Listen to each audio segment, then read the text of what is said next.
अस्सलाम वालेकुम।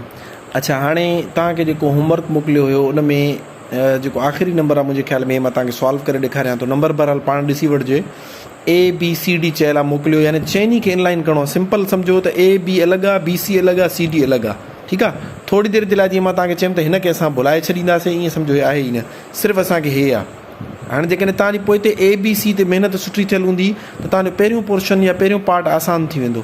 ठीकु आहे। हाणे सॼो डिपेंड करे थो तव्हांजी पोइ ते प्रैक्टिस केतिरी थियल आहे। जे न थियल सैटरडे ते जेके असां पढ़ियासीं, सैटरडे ते या जंहिं बि डे ते बहरहाल ABC टिनि खे मिलाइण वारो, त उहे वीडियोज़ ॾिसी अचो, उन्हनि जी प्रैक्टिस करे अचो। पोइ तव्हांखे ज़ाहिरी ॻाल्हि आहे 3 स्टेप तव्हांखे चढ़ण ईंदा त पोइ तव्हां चौथे ते चढ़ंदो न। हाणे ॾिसो ABC खे मिलाइण जे लाइ असां हिन खे गॾु में लिखी वेंदासीं A B ऐं C। हाणे पहिरीं स्टेटमेंट पढ़ंदुमि। A जी वैल्यू घणी आहे 2, B जी वैल्यू घणी आहे 3 ऐं C जी वैल्यू पहिरीं में आहे ई न, इन करे डैश ॾेई छॾंदुमि। ठीकु आहे। हाणे वरी B हे मां पढ़ंदुमि। हाणे ॾिसो B ऐं C मिलियल आहे, इन मतिलबु आहे A जी जॻह ते कुझु बि न आहे ऐं B जी वैल्यू घणी मिलियल आहे 4 ऐं C जी वैल्यू घणी मिलियल आहे 5। यानी इन मतिलबु आहे हाली D खे असां साइड करे सिर्फ़ु A B C खे टिनि खे मिलाईंदासीं। ठीकु आहे। हाणे इन जो रूल तव्हांखे ख़बर आहे, जेको 2 दफ़ा आयल आहे पाण में ज़रूरत बि कंदासीं।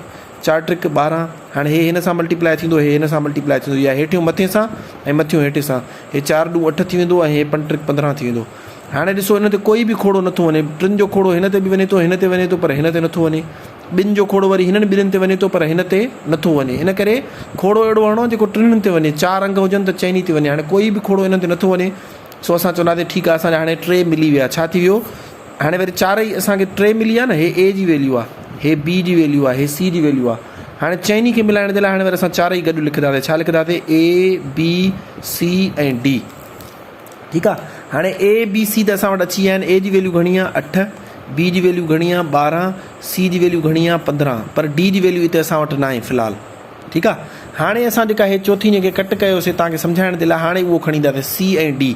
असां ॾिसंदासीं हे A ऐं B जी वैल्यू न आहे मिलियल, त असां हिते डैश ॾेई छॾींदासीं। C जी वैल्यू घणी मिलियल आहे 7 ऐं D जी वैल्यू घणी मिलियल आहे 10, इहो लिखंदासीं।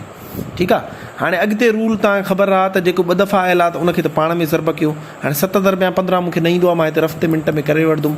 5 7 35, 3 मथे विया, 1 7 7 7 ऐं 3 10, यानी कि हे थी वेंदो 105। ठीकु आहे। C जी वैल्यू 105 अची वई। तव्हांखे ख़बर आहे हेठि 2 दफ़ा आयल आहे C जी वैल्यू, हेठियों हुनजो अंगु आहे 7। हाणे मथियनि सभिनि सां मां लकीर नथो ॾियां, जीअं चिच न थिए, मल्टीप्लाए कंदुमि 7 खे 8 सां। 8 7 56, वरी 7 खे 12 सां, 1 12 12, 5 12 60, 6 12 72, 7 12 हे 84। हाणे ॾिसो हे 7 जेको हेठियों आहे, यानी डबल में C जो वैल्यू आयल आहे न, हेठियों हुनजो अंगु आहे 7। इहो 7 हिन मथियनि सभिनि सां मल्टीप्लाए थी वेंदो। कंहिंसां? A सां, B सां, C सां ऐं D सां। पहिरियों हिन सां कयोसीं 8 7 56, 7 12 84, 15 दरमियान 7 105। हिते को आहे न जंहिंसां मल्टीप्लाए थिए, सो सभिनि सां मल्टीप्लाए थी वियो हेठियों अंगु, यानी 7 जो किसो ख़तमु थी वियो। हाणे वरी इन जो मथियों अंगु आहे 15। हाणे इहो हेठियनि सभिनि सां असां हेठि ॾिसंदासीं त 10 बि आहे ऐं हिते छा पियो आहे 7 पियो आहे, इन सां बि मल्टीप्लाए थींदो, हिननि ॿिन्हिनि सां उहे न थींदो। सो हिते 15 दरमियान 7 कंदासीं, हे ऑलरेडी मल्टीप्लाए थियल आहे। हाणे बाक़ी सिर्फ़ु हिन सां मल्टीप्लाए थींदो। 15 दरमियान 10 105 थी वेंदो।